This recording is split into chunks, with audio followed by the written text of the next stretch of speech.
I smashed open the credit card frozen in ice and rushed into a luxury store like a zombie. When I saw the long bill, I thought someone had stolen my card. On the way, I spotted a scarf and made up 1,000 excuses to convince myself. Wrap some old jeans around your neck. That'll keep you warm. You're right. The point about this scarf is that it would become part of a definition of your psyche. Do you see what I mean? No, I do. I keep talking. It would make your eyes look bigger.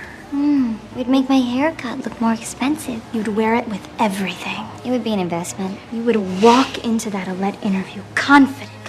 And Poised. poised. I took it to the counter, but the card was empty, and it was the last item on sale. I ran to a street stall and lied that it was for my sick grandma in the hospital. The man beside me was moved and kindly gave me change. Wearing that scarf, I walked into an interview building with confidence, only to be told the position was already taken. I turned to the finance magazine next door, and the chief editor turned out to be the same man from the stall. I panicked and ran out, tossing the scarf under a desk. The interview went terribly, and the most embarrassing moment came when the assistant returned my scarf in front of him. He smiled, and I fled in shame. Facing a pile of bills, I wrote another self-recommendation letter, hoping for a chance at a fashion magazine. But the letter went to the wrong inbox, and it touched the finance editor instead. I passed the interview and got the job. On my first day, I made a fool of myself. My first article looked like dumb finance tips, and they found out I copied from Google. When I realized the cashmere coat I worked so hard to get was fake, the pain was unbearable. But at that moment, inspiration struck. I used shopping logic to explain investments, wrote with the mind of a shopaholic about finance. The article went viral, and sales shot up before I could enjoy it. Debt collectors called my office. I hung up in panic and ran home, planning to borrow money from my parents, but they had spent their savings on a camper van after reading my article.